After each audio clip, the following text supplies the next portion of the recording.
ازيكم عاملين ايه؟ النهارده بقى هعمل لكم اكله بحبها جدا. ناس كتير ما بتحبش تعملها عشان الدخان. هنعمل النهارده السمك المشوي بالرده بدون دخان خالص، وكمان طالع طعمه حلو جدا ومن غير دربكه في المطبخ ومن غير مواعين. هو صاج واحد اللي هنحط فيه السمك. شايفين السمك طالع تحفه بجد يعني، طالع مستوي وطري في منتهى الجمال. هنعمله في فرن بوتاجاز من غير دخان خالص ومن غير دربكه خالص. بجد بجد لازم تجربوا الطريقه ديت، هتعجبكم جدا. لما تيجي نشوف الطريقة اللي عملنا بيها السمك القمر دوت. عندي هنا 4 سمكات بولتي غسلتهم كويس جدا، وسبت القشور بتاعت السمك دي عشان لما اجي احطه في الصاج ما يلزقش في الصاج. عندي بقى معلقه كبيره من الملح، معلقه صغيره من الكمون، معلقه صغيره من البابريكا، معلقه صغيره من بهارات السمك، ومعلقه صغيره من الكزبره. وعندي عصره 3 ليمونات كبار كده، وعندي معلقتين كبار من التوم الفريش، وعندي كمان هريسه الشطه. هنحط كل التوابل اللي انا قلت عليها على معلقتين كبار من الثوم الفريش. الثوم الفريش ده معلقتين كبار مليانين. كل التوابل اللي انا قلت عليها دي معلقه صغيره، ما عدا الملح معلقه كبيره مليانه. هنقلبهم بقى كويس جدا مع الثوم. وبعد كده هنحط عصره الثلاث ليمونات. هحط شويه، بعد كده هحط هريسه الشطه واكمل باقي الليمون. هنا هحط معلقه صغيره مليانه من هريسه الشطه. بتحبيها حطيها، مش بتحبيها عادي ممكن تستغني عنها خالص، مفيش اي مشكله. كده حطيت عصرة الثلاث ليمونات. وهنقلب بقى التتبيلة بتاعتنا كويس جدا. التتبيلة ديت اللي هنتبل بيها السمك عشان السمك يبقى طعمه حلو.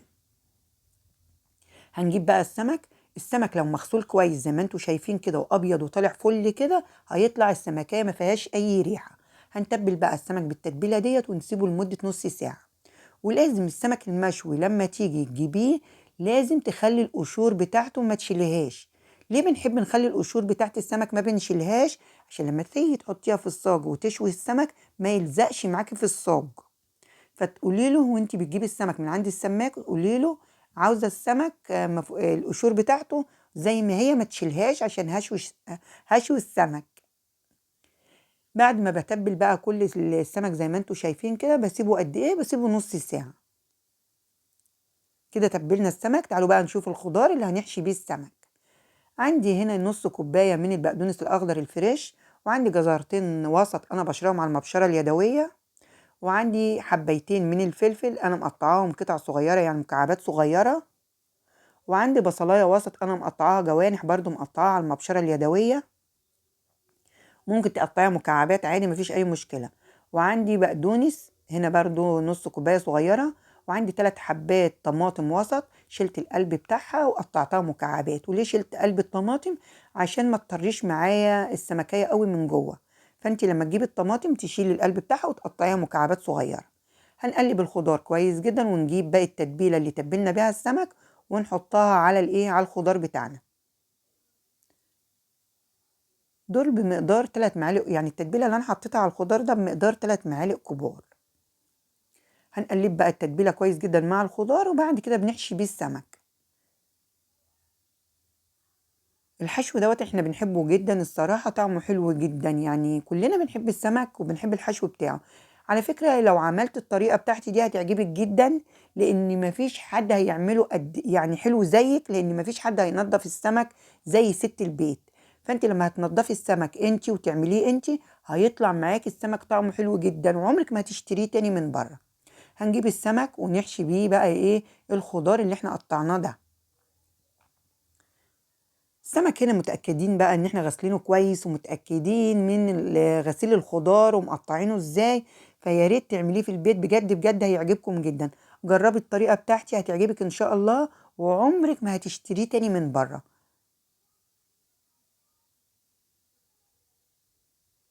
وما فيهوش دخان خالص، هنعمله في فرن بوتاجاز بدون دخان خالص. وهو صاج واحد اللي هتستخدميه يعني في المطبخ. يعني ما فيهوش مواعين وما فيش دربكه وما فيش اي تعب خالص. كده انا حشيت ال4 سمكات كلهم. باقي الخضار ده انا مش هرميه، بقى الخضار ده انا عايزاه اوعي ترميه. ممكن تحطي منه على السلطه، والباقي هقولك تعملي منه ايه. تعالي بقى نشوف الرده بتاعتنا. عندي كوبايه من الرده اللي بيسموه في الدول العربيه حبايبنا نخاله الدقيق او نخاله الطحين. هنحط عليه معلقتين كبار من الدقيق اللي بيسموه في الدول العربيه الطحين. هنحط معلقتين كبار من الدقيق. ولما تيجي تختاري الردة، تختاري الردة الناعمة مش الخشنة. لو مش متوفر عندك الردة، في الدول العربية مش متوفر عندهم الردة اللي هي نخالة الطحين، ممكن تجيبي كوباية من الشوفان وتطحنيها كويس وتحطي عليها معلقتين كبار من الدقيق. هنجيب السمك بقى اللي احنا حشيناه بالخضار ونروح مغلفينه كويس جدا بالردة دي، بتغلفيه من فوق ومن تحت وبتغطيها خالص من الردة. لازم تغطيه كويس جدا من الردة عشان ما يلزقش معاكي في الصاج. هنجيب بقى الصاج بتاعنا، انا فرشت فيه ورق ألمونيا يعني ورق فويل ودهنته وشوية زيت صغيرين. ليه حطيت ورق الفويل ده؟ عشان بس ايه، ما يبوظليش الصاج، يعني عشان ما اقعدش اغسل في الصاج. انتي مش عاوزه تحطي الورق الألمونيا ده عادي، ممكن تستغني عنه، بس ادهني الصاج بتاع الفرن شوية زيت صغيرين. لاني بعد ما بخلص السمك بروح شايله ورق الألمونيا ده، الورق الفويل، وارميها وكده خلاص، ما عنديش مواعين ولا اي حاجه. شايفين؟ بغلفها كويس من الردة، بغلفها من فوق ومن تحت، ولو فيها شوية كده بنفض السمكية كده وخلاص. شايفين؟ بغطيها كويس جدا من الردة. كلنا بنحب الأكلة ديت بقى، تعمليها مع رز صيادية، تعمليها برز أبيض، حلوة جدا، أكلة حلوة جدا. وكمان السمك هنا عاملينه صحي، مفهوش يعني زيت ومفهوش أي حاجة. هندخله بقى فرن البوتاجاز، وأول ما المسها من تحت والاقيها احمرت ونشفت بروح قلبها على الوش التاني. كده طلعناها من البوتاجاز. تعالوا بقى نقلبها بالراحه. شايفين السمكيه طالعه قمر، قمر بجد بجد قمر. ولما تيجي تقلبي السمكيه تقلبيها من النص من عند البطن، اوعي تقلبيها من عند الديل ولا من عند الراس عشان ما تتقطعش معاكي. شايفين السمكيه طالعه قمر بجد، طالعه تحفه. بعد ما خدت وش من فوق ووش من تحت ولسه طالعه سخنه اهي، هنروح مجهزين تتبيله كده عشان نسقي بيها السمك. عندي كوبايه صغيره من الميه، ميه فتره اللي هي 100 مللي من الميه.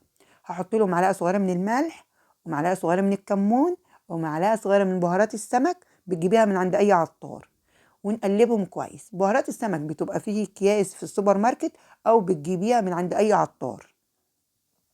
وهنحط ايه كمان؟ هنحط 3 معالق او 4 معالق من الخلطه اللي احنا حشينا بيها السمك.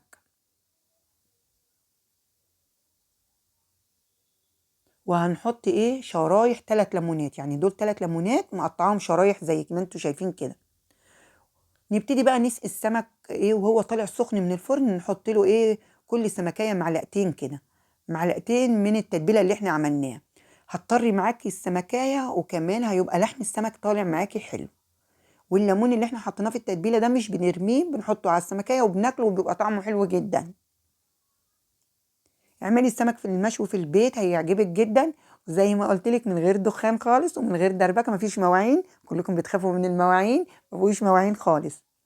تعالوا بقى نطلع واحده كده من الصاج ونحطها على الطبق بتاعنا، واوريكم ان هي مستويه خالص، وكمان قشره السمك طالعه خفيفه خالص، مش واخده خالص من لحم السمك.